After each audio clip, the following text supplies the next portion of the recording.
October the 2nd, the most traumatizing and awakening day of my life.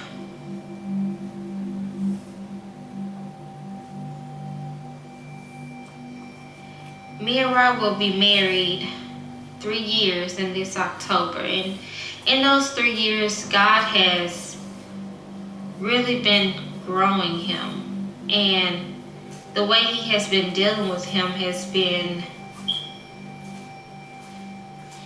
very peculiar. I mean, the dreams that he brings to him, you only know that it's from God because man couldn't think of these things. I mean, and he backs it up with his word. So the dream that you are about to hear is really a testimony from God.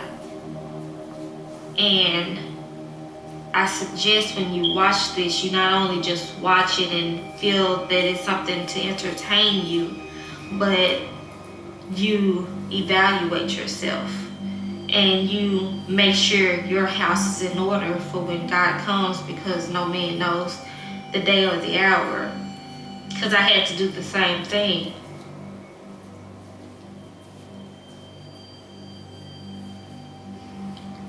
I remember it was on a Thursday. Matter of fact, let's take it back. Wednesday night, I found myself looking at these different YouTube clips and watching different out-of-body experiences and different films that, they used to scare me. And I would watch it and it would blow me away. It would catch my attention. And it used to scare me so bad that I would wonder, my mind used to go in places like, God, is this stuff real? I couldn't understand it because I've never been to that place. So I found myself praying. I remember walking outside of my apartment, and I was walking back and forth with my eyes closed, just started praying. And I asked God, I said, Lord, if you give me an out-of-body experience, I vow to share your word and to tell the people what I saw. Not expecting that God was going to respond back to that, because I was just praying out. I was just praying, not actually looking for a response. And after that night, the next morning, that Thursday, October the 2nd, I had a dream. And my spirit left my body. It was like I was in my apartment and my spirit got pulled out of my body. And I would go in these different trances, bright color lights. It was white, like, the best way I can explain it would be shoo, shoo, shoo, all the different flashing lights. And I appeared before a blue sky with no clouds. It was like a blue place, no land, no trees, no grass, no water, nothing. There was nothing there but a blue atmosphere. And I would see this atmosphere goes millions of miles upon millions of miles where nothing existed. It was like nothing was hidden. Everything was real. Everything was before your eyes. You could see it. And we was in this clear kind of body form, some form of light, as you refer to a soul or a spirit and I could see through. It was so transparent, and in front of me was thousands among thousands similar to what I was, and thousands among thousands behind me.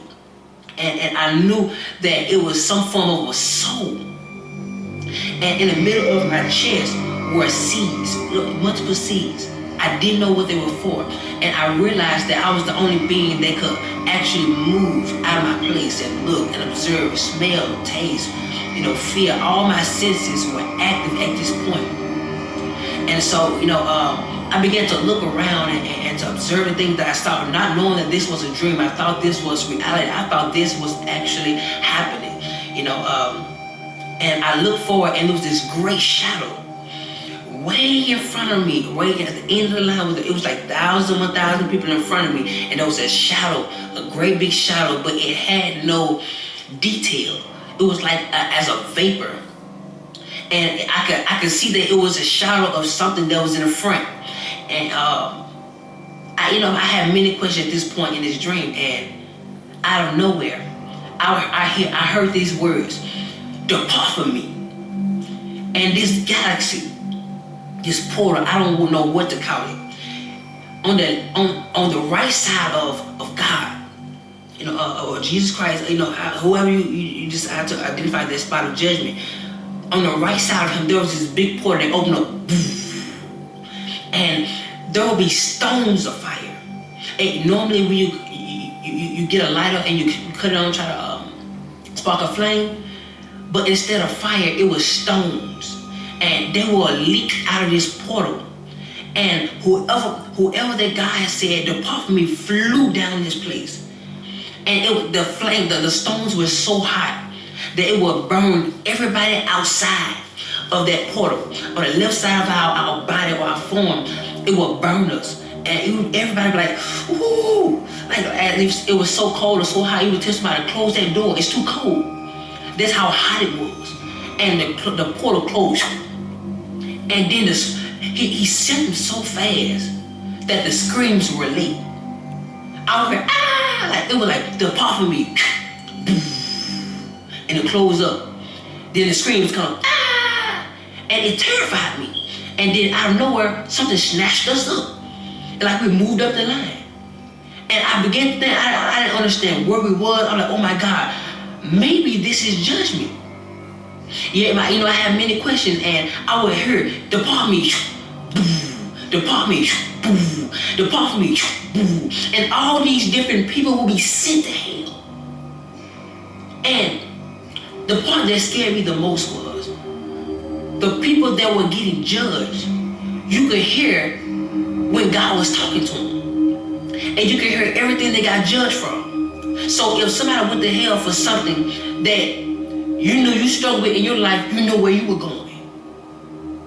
And so I'm just saying people go, sit there, but I'm seeing the flame and it's just constantly burning everybody outside that haven't been judged yet. And I could hear some of the people talking to God, and I remember there was a woman, blonde hair, and God was talking to her. He said, I'm not judging you for what you put on Facebook, but I'm judging you on how everybody else received it. 300,000 people were led astray by one of her Facebook posts. And he said their blood was on her hands. And I know he said, depart from me. And I'm talking about, I couldn't express how powerful his words were. It's as if he said, depart from me, and everything shook. And she was sitting with great force. And the portal opened up, boom. She was gonna fly, and it would close. And the scream was so late, it terrified me. People, adultery, fornication, so many different things that I could actually hear. And people in front of me were terrified because a lot of those people were struggling or went through the same situation and they never repented. So 1,000, 1,000, sent here. They would go, they were flying. My door was flying so fast. I've never seen something so fast. And it got to the point where I was next in line, and he called me up, and he started talking to me. And keep in mind that our life held us hand to hand. So anything we did in our life, our life testified against us. So you couldn't lie because your life testified. Say, yes, you did this at this time, yes, you did. And whenever God would speak to me, you would see a big screen, like you would see as if whatever God says, it comes to life. And so he started talking to me, and he started telling me everything that I could have did better. And at this point, I'm like, okay, God, I could do this better. I did it, I did okay with it, but I could have did better. So he began to say other things, and he brought up this specific woman. And he asked me, why didn't I forgive her? And he gave me her specific name. I'm not going to say it. He gave me her specific name. And I knew exactly what he was talking about. He asked me, why didn't I forgive her? I said, I did, God. I did forgive her. He said, well, if you forgave her, when you get on the phone and talk to her, why is it that you treat her like the situation happened all over again? And I'm like, God, but I did forgive her. He said, well, if you forgave her, why are those seeds still in your chest? And I looked down. I was like, oh my God. That's what those are for. Those are seeds of what I did in my life. The things I didn't forgive. So he was talking to me, and I was like, oh my God. And he told me, he looked at me and said, because you didn't forgive her, I didn't forgive you some of your sins. And I was like, oh my God. And he started telling me so many other things, and he ain't told me not one good thing yet. And at this point, I'm getting terrified because my mind is starting now going to a place where I'm imagining how hot this fire is going to be when this portal open. And so, I'm scared. I didn't know how to explain how terrified I was. Words can't describe.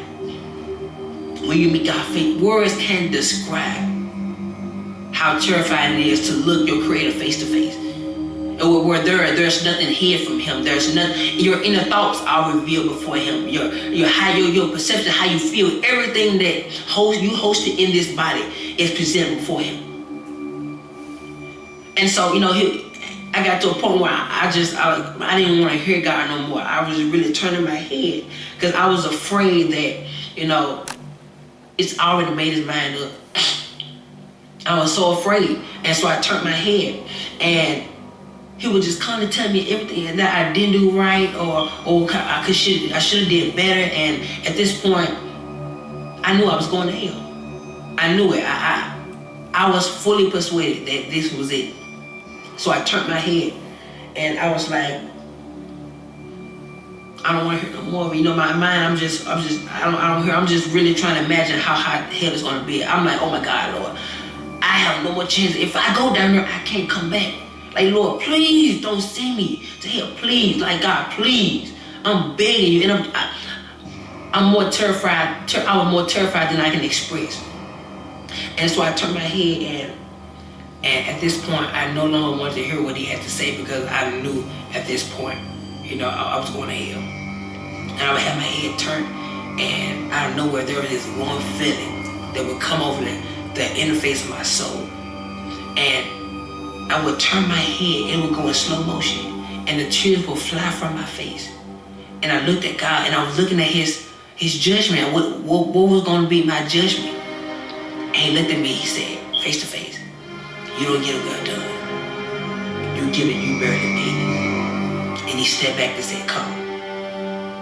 And at this point, I was so confused. I'm like, oh my God. And on the left side of God, heaven would open up, so soft, with brilliant lights. The colors were indescribable. Like colors I've never seen before in my life. It was so pretty, so amazing. And the colors will blossom as they grow, and the heaven will open up so gentle. And I will walk toward that direction, and my hand would go in the portal. And when my hand went through, it got bigger. My arm went through, it got bigger. It was like I was growing into a mature state of a glorified body. And so my leg went through, like got bigger, and you can see how big I got on the other side. And how my soul was being transformed into a glorified body. And my body would go through it, and the only piece that was left behind was my leg. Right before my last foot got in, I woke up. The dream scared me so bad. I was underneath our living room table for hours. I was so terrified. I was terrified to move. I was terrified to do anything because I was afraid it was going to be added to my judgment. I thought that was the judgment. That didn't feel like a dream. I could feel, I could taste, I could tell you how it made me feel. Everything was so alive in the dream. And at that moment, I was asking God, why did you give me this dream? He said, because I want you to warn my people that the things which you saw are the things that shall be. And I didn't realize that what I prayed for and the vow I made before God, that he was going to fulfill it. Now he's looking for my end to be fulfilled. So that's why I'm here talking to you right now. Forgive. Let go. I couldn't describe how many people that allow for unforgiveness to grow in them, and it caused a bitterness, which caused them to do things that they got judged for. That thing caused them not to make it to heaven. I was terrified. It was so many people went to hell. And it felt like I was the first one. Like I watched, it was thousands among thousands of people in front of me. That is scary to me. So today I encourage you to get it right with God. Get it right with your fellow friends, your enemies, that church hurt that causes you to attack people inside. Go get it right. Because hell is not worth it. God scared me so bad in this dream. But I knew it was for a reason. So today, choose love. Accept Jesus Christ as your Lord and Savior. Believe that He died on the cross for your sins and my sins. And that He died when He rose on the third day. Believe that He's the Son of God. Read the scripture and apply it to your life. So that when Jesus comes back, He don't see your flesh, but He see His word. I encourage you today. Forgive, love, and watch how God change your life. I thank you for watching. Be blessed.